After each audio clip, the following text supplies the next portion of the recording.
આ તરફ વાત કરીએ વરસાદની આગામી 3 કલાકમાં ગાજવીજ સાથે હળવો વરસાદ નોંધાય તેવી આગાહી કરાઈ છે। 3 કલાકમાં સાબરકાંઠા અરવલ્લીમાં હળવા વરસાદની આગાહી। 3 કલાકમાં ખેડા, આણંદ, મહીસાગરમાં પણ વરસાદ વરસી શકે છે। તેની સાથે પંચમહાલ, દાહોદ, વડોદરા, છોટાઉદેપુરમાં પણ વરસાદની આગાહી કરાઈ છે।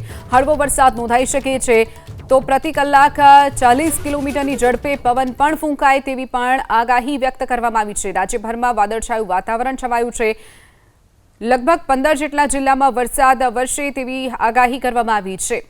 તો આગામી 3 કલાકમાં અલગ અલગ જિલ્લાઓમાં વરસાદની આગાહી કરવામાં આવી છે। હળવોથી મધ્યમ વરસાદ અસરની ચર્ચા વચ્ચે રાજ્યમાં કેટલાક વિસ્તારોમાં વરસાદ પડ્યો છે। મહીસાગર સહિતના વિસ્તારોમાં સારો એવો વરસાદ પડ્યો છે। ત્યારે હવે વરસાદ કેવો રહેશે અને અલ નીનોની કેવી અસર રહેશે વિશે વાત કરવા માટે આપણે વચ્ચે ઉપસ્થિત છે હવામાન આગાહીકાર અંબાલાલભાઈ પટેલ।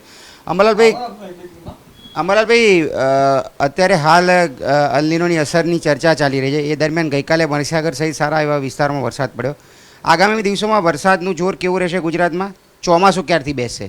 તારીખ 20મી જૂન સુધીમાં વૃશ્ચિક નક્ષત્રનો વરસાદ ભિન્ન ભિન્ન ભાગોમાં થવાની શક્યતા છે। કોઈ ભાગમાં ભારે તો કોઈ ભાગમાં ઓછો વરસાદ થવાની શક્યતા છે। કોઈ ભાગમાં ક્યાંક ક્યાંક વાવણીલાયક વરસાદ પણ થઈ જાય, પરંતુ આ વરસાદ જે છે એ સાર્વત્રિક નહીં હોય। સામાન્ય રીતે આ વરસાદ તારીખ 20 સુધીમાં કેટલાક ભાગમાં અણધાર્યો વરસાદ થવાની શક્યતા રહે છે અને અણધાર્યો કોઈ ભાગમાં ભારે વરસાદ પણ થઈ જવાની શક્યતા રહે છે। પરંતુ ચોમાસું વરસાદ ધીરે ધીરે આગળ વધશે અને 20મી 21મી જૂન પછી જે વરસાદનું ચોમાસું આગળ વધતા તારીખ 22-23 જૂને આદ્રા નક્ષત્રમાં વરસાદ થવાની શક્યતા રહે છે। તારીખ 23થી 26 જૂનમાં ગુજરાતના ભાગો, દક્ષિણ ગુજરાતના ભાગો અને લગભગ મધ્ય ગુજરાતના ભાગો અને અન્ય ભાગોમાં વરસાદ થવાની શક્યતા રહે છે। પરંતુ પશ્ચિમ ઘાટમાં તો ભારે વરસાદ થવાની શક્યતા રહે છે। એટલે તારીખ 18-19માં પણ દક્ષિણ ભારતના ભાગોમાં વરસાદની પેટર્ન જાણે આવી ગઈ હોય તેવું જણાશે। પરંતુ આદ્રા નક્ષત્રમાં વરસાદ વગેરે જોવા જઈએ તો તારીખ 23થી 26 જૂનમાં વરસાદ થશે અને આ વરસાદનું પાણી સારું ગણાય છે। અને 29 જૂનથી 5મી જુલાઈ વચ્ચે લગભગ સૌરાષ્ટ્રના ભાગો, ઉત્તર ગુજરાતના ભાગો, મધ્ય ગુજરાતના ભાગો અને દક્ષિણ ગુજરાતના ભાગોમાં વરસાદ થવાની શક્યતા રહેશે। આ વરસાદ જે છે એનું પ્રમાણ વધુ રહેવાની શક્યતા રહેશે, કારણ કે અરબ સાગર અને બંગાળ ઉપસાગર સક્રિય નથી। ધીરે ધીરે અરબ સાગર અને બંગાળ ઉપસાગર સક્રિય થવાની શક્યતા રહેશે। 19થી 22 જૂન વચ્ચે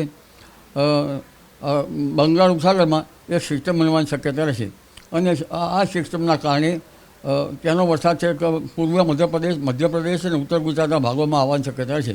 જેથી ઉત્તર ગુજરાતના ભાગોમાં કેટલાક ભાગમાં વાવણીલાયક વરસાદ, કેટલાક ભાગમાં ભારે અને ક્યાંક વરસાદ ઓછો થવાની શક્યતા રહેશે। પરંતુ આ વરસાદ સારો હશે। તેમજ મુંબઈ, મહારાષ્ટ્રના ભાગોમાં તો ભારે વરસાદ થવાની શક્યતા રહેશે। લગભગ મુંબઈનું ચોમાસું તો લગભગ 21 જૂન પછી ધીરે ધીરે આગળ વધશે, પરંતુ પૂર્વ પશ્ચિમ ઘાટમાં કેટલાક ભાગમાં ભારેથી ભારે વરસાદ થવાની શક્યતા રહેશે। મુંબઈ, મહારાષ્ટ્રના ભાગોમાં ભારેથી ભારે વરસાદ થવાની શક્યતા રહેશે। દક્ષિણ ગુજરાતના ભાગોમાં ભારેથી ભારે વરસાદ થવાની શક્યતા રહેશે અને અન્ય ભાગોમાં પણ કેટલાક ભાગમાં ભારે વરસાદ થવાની શક્યતા રહેશે। આ વખતે અલ નીનોની દ્રષ્ટિ છે। આમ છતાં મેડન જુલિયન ઓસિલેશન એક એટમોસ્ફિયરિક વેવ લગભગ ભારત દેશના ભાગમાં આવવાની શક્યતા રહેશે। આ એટમોસ્ફિયરિક વેવની ઉણપ અને વર્ટિકલ વિન્ડ શેર જે છે એ સાનુકૂળ ન હોવાના કારણે મારા માનવા મુજબ આ વખતે સમુદ્રમાં વાવાઝોડા થયા નથી, પરંતુ એક પછી એક વેસ્ટર્ન ડિસ્ટર્બન્સ આવી રહ્યા છે। વેસ્ટર્ન ડિસ્ટર્બન્સ પણ ચોમાસા ઉપર વિપરીત અસર કરે છે। એટલે આ વેસ્ટર્ન ડિસ્ટર્બન્સના કારણે ગંગા જમનાના મેદાનો તપતા નથી, જેથી વરસાદ થતો નથી। 18મી તારીખે પણ એક વેસ્ટર્ન ડિસ્ટર્બન્સ આવશે। જો વેસ્ટર્ન ડિસ્ટર્બન્સ ન આવ્યા હોય અને દેશના ઉત્તરીય ભાગોમાં આવ્યા હોત તો આ ચોમાસાની ગતિ મુંબઈમાં અટકી ગયું તે ગતિ વેગ પકડી હોય અને મુંબઈની શાખા અને બંગાળ ઉપસાગરની શાખા સાથે ચાલે તો સારો વરસાદ થવાની શક્યતા રહે છે। ઓગસ્ટ માસમાં અલ નીનોની સ્થિતિ ઉભરી આવવાની શક્યતા છે, જેમાં નીનો 3.4 વિસ્તારમાં જ્યાં અલ નીનો મપાય છે ત્યાં 1.5 ડિગ્રી સેલ્સિયસ મહત્તમ ઉષ્ણતામાન થવાની શક્યતા રહે છે અને સપ્ટેમ્બરમાં તેની ઘાતક સ્થિતિ અનુભવાશે. જો કે સ્ટ્રોંગ અલ નીનો 1972માં થવામાં હતો, પણ 1972નું વર્ષ દુષ્કાળગ્રસ્ત હતું. હવે આ અલ નીનોની વચ્ચે ક્યાંક ચોમાસામાં બ્રેક આવે ત્યારે ખેડૂત ભાઈઓએ પિયત વ્યવસ્થાપન કરવું સારું રહે. કાકા, સરકાર પણ ચિંતિત છે, ખેડૂતો પણ ચિંતિત છે કે અલ નીનોની અસર કેવી રહેશે ગુજરાતના ચોમાસા ઉપર. કયા મહિનાઓ દરમિયાન અસર થશે અલ નીનોની અને કેવી અસર થશે? લગભગ ઓગસ્ટમાં અલ નીનોની અસર થવાની શક્યતા છે, પણ ઓગસ્ટમાં જે હિન્દ મહાસાગરનું હવામાન સાનુકૂળ રહેતા કંઈક વરસાદ થવાની શક્યતા રહેશે. એટલે ત્યાંની અસર સપ્ટેમ્બર, ઓક્ટોબર અને નવેમ્બરમાં થવાની શક્યતા રહે. એટલે અલ નીનોની અસરની ધાસ્તી વચ્ચે ક્યાંક 86% વરસાદ, ક્યાંક 88% વરસાદ, તો ક્યાંક 90%, ક્યાંક 92%, અને સમુદ્રના સાગરકાંઠાના ભાગોમાં તો સામાન્ય વરસાદ થવાની પણ શક્યતા રહેશે. ખાસ કરીને પશ્ચિમ ભારતમાં ભારે વરસાદ થવાની શક્યતા રહેશે. એટલે વરસાદ જે છે એ વચમાં બ્રેક આવે ત્યારે ખેડૂત ભાઈઓ પિયત વ્યવસ્થાપન કરવું સારું રહે. પરંતુ એકંદરે ચોમાસું કંઈક અંશે બાદ કરતાં ચોમાસાને મધ્ય ભાગ બાદ કરતાં અને અંત ભાગ બાદ કરતાં ચોમાસું સારું રહેવાની શક્યતા રહે છે. જી કાકા, તમે કીધું ઓગસ્ટ અને સપ્ટેમ્બરમાં વધારે અસર રહે, એટલે શું ઓગસ્ટ અને સપ્ટેમ્બર દરમિયાન ધાર્યા કરતાં વરસાદ ઓછો પડશે, વરસાદ નહીં પડે કે રેગ્યુલર પડશે વરસાદ? રેગ્યુલર વરસાદની શક્યતા નથી, કારણ કે અલ નીનો ઉભરાઈ આવ્યો છે. અલ નીનો આવે ત્યારે જળવાયુ ગરમ થાય અને ટ્રેડ પવનો આવે નહીં.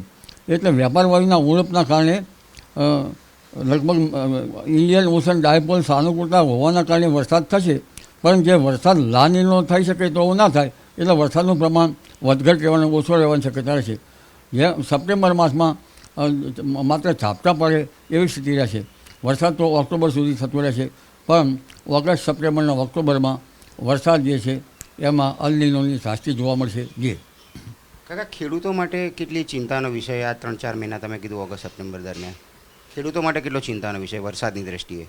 વચમાં ચોમાસાનો બ્રેક આવવાની શક્યતા છે, ત્યારે ખેડૂત ભાઈઓ પિયત વ્યવસ્થાપન કરવું સારું રહે. કારણ કે અલ નીનોની ધાસ્તી વચ્ચે ખેડૂત ભાઈઓએ પોતાનું જે વેરાયટીઓ જે છે એ શોર્ટ ટર્મ વેરાયટીઓ કેટલાક ક્રમમાં રાખે અને ક્યાંક પિયતની વ્યવસ્થાપન કરવામાં આવે તો આ વર્ષમાં હરકત ના આવી શકે. બાકી અલ નીનોની ધાસ્તી તો છે.